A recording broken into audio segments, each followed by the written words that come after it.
저는 모든 국어 중등 강사 신예진입니다. 근데 제가 제목을 이렇게 잡아놓긴 했지만요. 사실 어머님들 국어의 중요성은 다 알고 계시고 아마 학원도 몇 군데 보내시고 이렇게 하고 계실 것 같아요. 그래서 사실은 뭐 이거에 대한 대답은 당연히 예스고요. 그렇죠? 그리고 제가 앞으로의 사례 분석을 제시를 할 때 이 선생님은 이러한 데이터베이스를 가지고 이런 분석을 해왔구나. 그리고 이 선생님 수업을 들으면 이런 기대 효과가 있겠구나. 이런 정도로 생각해 주시고 들어주시면 좋을 것 같습니다. 네, 그래서 유인물로 이미 다 보셨겠지만 제가 이런 과정으로 진행을 할 건데요. 사실은 목차보다 더 눈길이 가는 곳은 이 부분이잖아요. 그렇죠? 제가 여기에는 써놓지 않았는데요. 사실은 제가 대청중을 나오고요. 대곡초를 나온 소위 말하는 그 대치키즈라고 불리는 학생이었어요. 그래서 사실은 여기서 1, 2번에서 말씀드리고 싶은 데이터베이스가 지금 제가 학생들을 보면서 느낀 거는 당연하고요. 제가 학생이었을 때도 약간 만고불변의 진리처럼 가져왔던 것들 같아요. 그래서 그런 사례를 다 바탕으로 해서 만들었다 봐주시면 되겠습니다. 그래서 처음에 제가 아이들한테 조금 어린 아이들을 가르치다 보니까 약간 스토리텔링으로 가르쳐 주는 것들을 아이들이 조금 더 이해를 잘하더라고요. 그래서 제가 이번 설명의 컨셉을 내가 어떻게 학생들을 가르치는지 한번 보여드리자 라고 잡아서요. 좀 스토리텔링처럼 만들어 봤습니다. 그래서 장르는요. 타임슬립 미스테리예요. 그래서 고1, 5월에 헤매는 아이가 과연 뒤로 돌렸을 때 중1로 다시 돌아가 보면 어떤 선택을 해서 고1 때 헤매게 됐을까? 이렇게 한번 구성을 해봤습니다. 그래서 처음에 고1 학생이 생각을 합니다. 처음에 5월 또는 6월에 중간고사를 보고요. 나 한국인인데 국어 좀 잘한다고 생각했는데 왜 4등급이 뜨지? 라고 생각을 합니다. 그런데 4등급도 사실은 잘하는 거예요. 왜냐면 고등학교에서 17% 안에 들면 4등급인 거거든요. 그렇지만 사실 수시를 쓰기엔 너무나도 부족한 점수죠. 그래서 이렇게 충격을 받습니다. 그런데 이 친구가요. 중3 때는 어떤 선택을 했었냐면요. 예비고일 올라가기 전에 고등 올라가기 전에 수학을 잡으라고 했어. 그래야 나중에 편하댔어 라는 생각을 하고요. 잠깐 국어는 조금 미뤄두고 수학에 올인을 해보자 라는 생각을 했을 겁니다. 제가 이 학생을 진짜로 봤어요. 실제로 봤어요. 학생이 한두 명이 아니에요. 되게 많은 친구들이 이런 선택을 하는데요. 아무래도 수학의 중요성이 계속 강조되다 보니까 어머님도 어쩔 수 없이 이렇게 선택을 하시더라고요. 그래서 제가 다시 어머님께 전화를 드렸어요. 제발 하루에 매상비, 매산문 이런 거 책 아마 들어보셨을 텐데 하루에 한 지문이라도 제발 풀게 해달라고.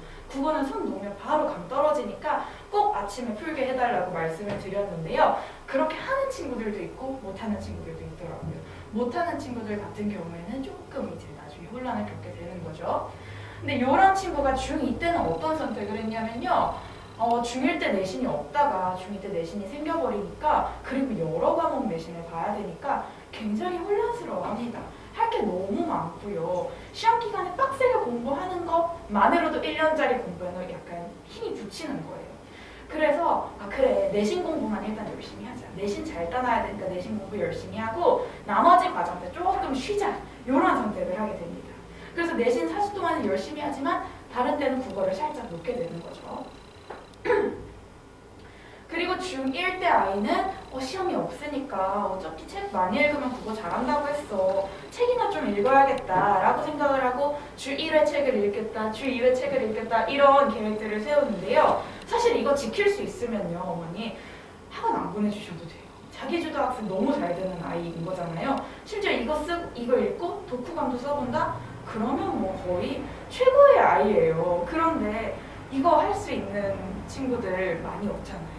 그렇죠? 그렇기 때문에 이제 학원에 보내던가 아니면 좀 약간 강제성이 있는 공부가 필요하다고 말씀드릴 수 있겠습니다. 자, 그럼 반대로 고등과정에서 앞서는 아이 어떻게 중1 때 무슨 선택을 했길래로 돌아가 보겠습니다. 먼저 돌아가 보면요. 남들은 국어가 어렵다는 것 같은데 국어 시험을 잘 봤네? 선생님이 또 국어 잘한다고 칭찬도 해주시네? 라고 하면서 국어 자신감이 조금 생기게 되고요. 이 아이가 국어 자신감이 생기게 된 이유는 그 전 단계에 있습니다. 고등학교 가니까 내신도 열심히 해볼까? 내신 공부가 나중에 고등학교랑 직결이 되니까 열심히 해볼까? 라는 생각과 동시에 이전에 쌓아왔던 루틴을 그대로 유지하게 되는데요. 이전에 쌓아왔던 루틴이라 함은 시험이 없을 때도 주 1회 한 번씩 꼭 국어 공부를 하게 되는 그런 루틴을 말씀을 드리는 겁니다. 그럼 중2 때는요, 처음 해보는 내신이니까 조금 어려워서 감을 못 잡겠지만 뭐 그냥 저냥 어차피 해야 되는 거니까 늘 그래 왔으니까 라는 생각으로 계속 다니게 됩니다.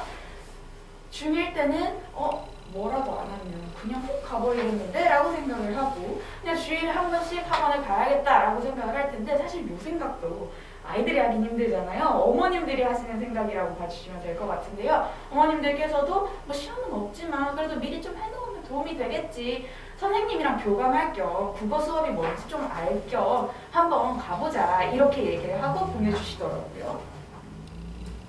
자, 그러면 앞에 과정들 뭐 강제성 이런 것들 집에서 충분히 줄 수 있지 않냐? 맞죠. 집에서도 어머니랑 뭐 약속하고 포도알 붙이기 이런 거 하면 될 수 있어요. 그런데 문제는요, 커리큘럼상의 빈 곳을 채워야 된다는 것이고요. 그리고 그거를 할 때 제일 좋은 점이 이제 학원에 전문가들이 있으니까 그런 도움을 좀 받으셨으면 좋겠다라고 말씀을 드리는 겁니다. 예를 들어서요, 이게 지금 이번 수능, 얼마 전에 치른 수능 오답률 8이 문제이거든요. 오답률 8이면 어머니 굉장히 높은 순위 안에 드는 거예요. 정답률이 37%고요. 오답률이 거의 63, 64%입니다. 근데 정답률이 37%지만 오지선다람이니까 또 찍는 친구들도 있잖아요. 그래서 거의 한 30% 초반이다 이렇게 봐주시면 되겠어요. 근데 문제는 굉장히 간단합니다. 굉장히 짧아요. 문법 문제라서. 서술어가 요구하는 필수 성분의 개수와 종류가 보기의 문장과 같은 것은 이 제시문이고요. 여기 보기, 유리하다라는 서술어의 밑줄을 치고, 지형은 수비에 유리하다. 2개만 필요하네? 2개 필요한 거 찾아볼까? 하고 고르는 문제예요. 알고만 있으면요, 30초 컷도 안 되고요. 한 10초 컷 정도만 풀 수 있고 다 맞을 수 있는 문제인데요. 이거 답은 1번이지만 5번 선택한 친구들이 정답 선택한 친구들보다 훨씬 많습니다. 10%나 더 많아요. 왜 그러냐면요, 이 과정이요, 이 개념이 중등이랑 고등 과정에 없어요. 그럼 이거 언제 배우느냐? 고등학교 3학년 때 배우게 되는 거예요. 그런데 고등학교 3학년 때 새로운 개념을 배우고 있으면요, 아이들이 벅차요. 수능 준비할 때 다른 과목도 너무 해야 될 게 많고 국어도 지문이 너무 어려워져서 그것부터 다시 봐야 되는데, 그것도 다시 공부해야 되는데 문법 새로운 개념을 막 넣어준다? 그러면 애들이 굉장히 벅차합니다. 고3 때 해야 되는 문법은요, 이제까지 배웠던 것들을 다시 점검, 심화 정도로 생각해야 되는데 이 기본 개념을 배우고 있으면 힘든 거죠. 자, 그리고 문학도 한번 보겠습니다. 지금 초6 시험 예시예요. 보시면요, 길은 포도덩굴 어쩌고저쩌고 나와 있고, 문제는 길은 무엇이라고 하는가 라고 되어 있는데요. 어머니들 이거 다 무엇일까요? 길은 포도덩굴이니까 포도덩굴이겠죠. 그쵸? 제가 조금 더 세게 이야기를 해보면요, 이거 기억니은 디귿 가나다라 읽을 수 있니? 이 정도 수준의 문제예요, 사실. 그런데요, 이 친구들이 중1을 거치고요, 중1의 시험을 보지 않고 중2로 넘어가게 되면 이런 시험지를 봅니다. 나룻배와 행인, 한용운 시인. 어머님들 문학 시간 살짝 떠올려 보시면 한용운 시인 기억나실 거고요. 그렇죠? 승려다 뭐 이런 얘기 했었던 것 같은데, 나는 나룻배, 당신은 행인, 나는 기다리는 사람, 당신은 내가 사랑하는 사람. 그런데 한용운 시인이니까 뭐 조국을 대입할 수 있고 이런 식으로 설명을 듣게 됩니다. 그런데 아이들이요, 이거 납득을 못해요. 아니 왜 갑자기 조국이 여기서 나오죠? 라고 물어봅니다. 그리고요, 이 시 자체를 이해를 못하게 되는데요. 왜 그러냐면요, 당신은 흑발로 나를 짓밟습니다. 그런데 나는 계속 기다립니다. 꼭 나오는 질문이 하나 있어요. 선생님, 짓밟는 사람을 왜 기다려요? 이렇게 물어봐요. 그리고요, 여기까지는 어찌저찌 이해한다 쳐도 선지에서 막히게 되는데요.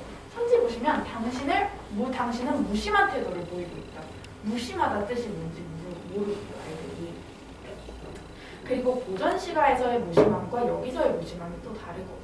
고전 시가에서는 뭐 욕심이 없다 이런 정도로 풀이가 되는데, 그러면 선생님 왜 같은 무심함인데 거기서는 왜 욕심이 없다로 표시가 되죠? 이렇게 물어보고요. 여성적 어조에서 제가 설명할 때 가장 큰 난관을 겪습니다. 여성적 어조야 하면 한용운 씨는 남자 아니에요? 근데 왜 여성적 어조예요? 선생님 이거 틀린 것 같은데요? 막 이래요. 여성적 어조는 그게 아니죠. 그쵸? 저희 약간 성차별적이라고 생각하실 수도 있겠지만 문학에서 여성적 어조는 뭔가 기다리고 순종적이고 희생하고 이런 태도이잖아요. 그런데 그거를 이해를 못하는 친구들이 많다는 거죠. 그러면 독서에서는 왜 학원이 필요하느냐?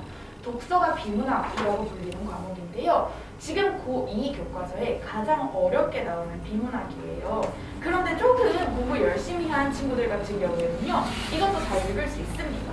한번 보시면요, 벤담의 페노피콘 잘 알려져 있다. 둥근 원형 과목에 중간에 탑이 있는 구조다. 뭔가 도마 모양이 중간에 뾰족한 게 솟아있나 보다. 이 정도는 다 이해할 수 있는데요. 수능에서 나온 지문입니다. 수능에 나온 지문인데요. 월간률 2위 차지했고요. 경제 지문인데요. 보시게 되면요. 미국은 경상수지 적자 M 못 읽습니다. 여기서부터 경상수지 적자에서부터 막히게 되는 거예요. 금 준비량이 급감했다. 도달할 의무를 감당할 수 없는 상황이 되어서 달러화의 가치를 내리는 평가 전략, 달러화에 대한 뭐시기 환율을 하락시키고. 환율부터 일단 개념을 잡고 들어가야 읽을 수 있는 지문인데 아이들이 환율을 모르다 보면 여기 들어가서요. 그냥 흰건 종이고 검은 건 글씨고 환율 얘기하네. 난 모르겠고 포기. 이렇게 돼버립니다. 아이들이 시험을 보러 갈 때요. 환율에 대해서 어느 정도까지 이해를 하고 있어야 되냐면요. 환율이 무엇인지, 그리고 환율이 오르면, 환율이 내리면 수입은, 수출은 이런 거에 대해서 배경 지식을 다 쌓고 들어가야 이 질문을 풀 수가 있어요. 그렇기 때문에 이 과정을 해나가는 게, 체계적으로 해나가는 게 조금 힘들 수 있다 보니까 제가 학원이 필요하다라고 말씀을 드립니다. 그러면 여러 가지 학원 중에 왜 제 수업을 들어야 하느냐, 이 부분을 이제 말씀드릴 때가 되었고, 또 어머님들도 그걸 들으시러 오신 거잖아요. 보시게 되면요, 이런 커리큘럼으로 진행을 합니다. 일단 1, 2월에는요 중1 교과서에 있는 문법을 연습하게 되는데요. 단지 교과서에 있는 것뿐만 아니라 아까 말씀드렸다시피 교과서에 조금 빠진 개념들도 같이 보고 넘어갈 거예요. 앞뒤에 문법을 배치한 이유는요, 문법은 연결성 있게 계속 머릿속에 넣어주는 과정이 필요하거든요. 어휘가 어렵다 보니까 뭐 품사, 서술어, 체언 이런 게 나오다 보니까요. 아이들이 이때 2개월 동안 빡세게 문법을 해놨어도 이때 가면 다시 까먹습니다. 그래서 윗과정으로 올라갈 때 이전 걸 한번 이렇게 머릿속에서 일으켜주고 다시 생각나게 해주고 뒤에 이제 중2 때 올라가서 배울 문법하고 연결짓는 과정이 필요해서요. 제가 앞, 뒤에다 문법을 넣어놨고요. 중간에는 고등국어 교과서에 있는 중요한 문학작품 다 보고 비문학 독해, 문제 푸는 과정, 뭐 사지선다, 오지선다에서 문제 푸는 과정 이런 걸 연습을 해볼 거고요. 이 12개월 동안 계속 진행되는 건 독서 논술인데요. 비문학 영역별 필독서 주 2권, 한 주당 한 권의 반 정도를 읽게 돼서요. 2주 동안 한 권을 끝낸다라고 생각해 주시면 되겠고요. 조금 쉬운 책 같은 경우에는 한 주에 한 권도 끝낼 수 있고 조금 어렵다, 분량이 좀 많다 하면 3주에 한 권도 끝낼 수 있습니다. 하지만 평균적으로 2주에 한 권을 끝낸다라고 생각해 주시면 될 것 같고요. 영역별 필독서는 제가 이 다음 슬라이드에 넣어두었습니다. 그리고 필수 어휘, 개념어, 한자어, 관용표현. 아이들이 이번 공고 3 지문에서요. 조탁하다라는 말이 나왔는데요. 조탁하다 뜻을 아무도 모르더라고요. 근데 그걸 모르게 되면 막히는 문제였어서 이런 단어나 관용표현이나 사자성어나 이런 거는 꼭 암기가 필요합니다. 보시게 되면 지금 필독서 목록을 이렇게 짜놨는데요. 인문, 사회, 과학, 그리고 인문과학 이렇게 같이 넣어놓았는데 최대한 영역별로 골고루 볼 수 있도록 제가 매달 커리큘럼을 짤 거고요. 이렇게 인문과학 있는데 왜 또 들어가냐라고 물어보시는 분들이 좀 있으셔서요. 요즘 수능에 많이 나오는 지문들이 단독으로 한 영역만을 다루는 게 아니라요. 철학과 예술이 같이 들어간다던가 영역별로 좀 복합적인 지문을 많이 내기 때문에 그런 거를 대비를 해서 이런 책도 하나 넣어두었습니다. 이렇게 진행한다고 봐주시면 될 것 같고요. 그 다음 과정 필독서는 이 과정이 끝나봐야 한 달 전쯤에 미리 다 구입하실 수 있도록 사전에 공지를 드립니다. 구성은요, 필수 어휘 20분, 80분, 80분 이렇게 나눠져 있는데 여기는 괜찮은데요. 필수 어휘에 왜 20분을 쓰느냐라고 물어보시는 분들이 있어서요. 말씀을 드리자면 아이들이 이제 조금 자기한테 친숙한 예시들로 설명을 해주면 조금 더 빨리 이해를 하고 잘 외워오더라고요. 그래서 그렇게 할 수 있게끔 제가 20분 동안 어휘 설명을 해줄 거고요. 그 다음에 나머지 것들 반반씩 운영을 하게 되고 그 다음 주일에 3시간 말씀드렸다시피 12개월 동안 쉬지 않고 쭉 계속 가는 겁니다. 정원 15명이고요. 1월 1일에 쉬지 않고 바로 개강을 합니다. 그래서 과제 같은 경우에는요, 제가 여기 써놨다시피 60에서 90분이라고 되어 있는데요. 조금 쉬운 범위 같은 경우에는 30분씩 나눠서 주 2회 나눠서 풀 수 있게끔 제가 그렇게 구성을 할 거고, 조금 어려운 부분 같은 경우에는 주 3회 나눠서 할 수 있도록 구성을 할 거고요. 제가 올해 시도해보고자 하는 게 있는데요. 아이들이, 특히 남자아이들이 고등학교 올라가면 그렇게 수행평가를 까먹더라고요. 제 생각에는요. 이걸 좀 적어놓는 습관이 필요한데, 계획을 짜는 습관이 필요한데 그게 안 되다 보니까 자꾸 까먹고 막 가서 급하게 하고 막 이렇게 되다 보니까 조금 아이들한테 계획 세우는 법을 알려주려고 플래너를 일시 제공을 하고, 그런 거 플래너를 체크를 하고 뭔가 약간 콘테스트 같은 걸 열어볼까? 그렇게 하면 조금 더 아이들이 습관이 들지 않을까? 이런 생각이 있어서요. 그런 것도 한번 올해 중에 시도를 해볼 계획입니다. 그리고 입반 테스트는 따로 없고요. 당일 수업한 내용은 당일에 시험을 보고 어휘 이런 부분 학습 안 된 친구들은 조금 남아서 보고 가게 돼서요. 시간이 3시간 수업이지만 조금 더 길어질 수 있다는 점은 양해 부탁드립니다. 그래서 커리큘럼이 다른 데랑 비슷한데 뭐가 차이냐라고 말씀을 하시더라고요. 그래서 제가 항상 조금 부끄럽지만 말씀드리는 것은 차이점은 저다. 이렇게 말씀을 드립니다. 사실은 왜 그러냐면요. 지금 중1을 가르치는 선생님들 중에 이번 수능을 풀어보신 분들이 몇이나 있을까 싶어요, 사실은. 근데 저는 이제 고등을 병행해서 그런 것도 있고, 또 항상 그 트렌드를 알아야 된다고 생각하는 경향이 있어서 좀 항상 풀어보려고 하는데요. 예를 들어서 고등학교 커리큘럼 같은 경우에서도 내신 이런 부분에서 주는 유인물이 달라져요. 예를 들어서 요즘 나눠주는 유인물은요, 모의고사이고요. 이전에는 작품 한 편씩 나눠줬단 말이죠. 그런 트렌드를 좀 알고 있어야 내신 대비를 하는데 좀 더 편리하고, 수능도 풀어봐야 무슨 영역을 좋아하고 무슨 부분을 좀 더 해야 되고 이렇게 보이잖아요. 그래서 그런 부분을 캐치하기 위해서 계속해서 뭔가 업데이트된 정보를 가지고 있다. 그리고 그걸 즉시 반영을 한다. 이렇게 생각해 주시면 좋을 것 같아요. 그리고 또 관리 얘기에도 제가 조금만 자랑을 하자면요. 저는 제가 학창 시절에도 그렇고 아이들을 봤을 때도 그렇고 선생님이 한 줄 써주는 게 그렇게 좋더라고요. 일기 써서 냈는데 너무 재밌었어. 그 한 줄이 너무 힘이 되고 막 그 다음날 일기 뭐 쓸지 고민이 되고 막 이랬어서 저도 아이들한테 최대한 그런 식으로 다가가려고 노력을 하는데요. 이렇게 이번 지금 하고 있는 과정인데 지금 누구 잘했어요. 그리고 서술형 답안 조금 더 써봅시다. 글씨를 조금 더 예쁘게 써봅시다. 문법 부분에 조금 오답이 많던데 그 부분이 어디가 이해가 안 됐나요? 이런 것들을 아이들하고 직접 소통을 하고요. 그리고 이렇게 간단한 사실 시 짓는 거는 그냥 보고 넘어갈 수도 있는 건데 잘 썼으면 잘 썼다. 어느 부분이 인상 깊었다. 이런 식으로 피드백을 최대한 꼼꼼하게 해주려고 합니다. 그리고 이런 피드백을 받은 친구들은요. 제가 진짜 강조드리고 싶은 건데 정말 제가 시킨 거 아니고요. 스스로 어휘를 이렇게 외워온 거예요. 자기가 틀린 것들 체크를 하면서 빨간색이 자기가 못 외운 거예요. 그럼 선생님한테 보여주면서 저한테 보여주면서 선생님 저 이렇게 외웠어요. 막 이렇게 자랑을 하더라고요. 그리고 이것도 수업 시간에 배웠던 문제 오답 있었던 거는 이렇게 자기가 왜 이런지 분석까지 해서 다 정리를 해왔더라고요. 그래서 너무 잘해왔길래 제가 설명에 혹시 이거 좀 써도 되겠니? 라고 했더니 쓰라고 선생님 쓰시라고. 그래서 집에 가서 자랑을 했나 봐요. 어머니께서 칭찬받아서 너무 좋아한다고 막 이렇게 문자를 주셨더라고요. 근데 저런 문자가 사실은 그냥 칭찬받아서 기분이 좋았나 보다 할 수도 있는데 궁극적으로는 국어 수업에 대해서 재미를 갖는 거죠. 국어 수업 보는 게 즐거워지고 그러면 잘하게 되고 자신감이 생기고 이런 거잖아요. 그래서 이런 친구들은 고등학교 가서도 이렇게 전교 1등 이런 성과를 가져오기도 하더라고요. 그래서 제 궁극적인 목표는 국어의 재미를 느끼고 국어 수업을 좋아하게 되고 선생님도 좋아하게 되고 선생님이랑 이런 친분, 그쵸? 그리고 이런 성적을 만들 수 있는 그런 아이가 되도록 하는 게 제 수업의 목적이자 목표입니다. 그래서요, 지금 짜여져 있는 중일 시간표는 이 정도 있고요. 목요일 오후반, 그리고 토요일 점심, 그리고 일요일 아침 점심 이렇게 짜여져 있는데요.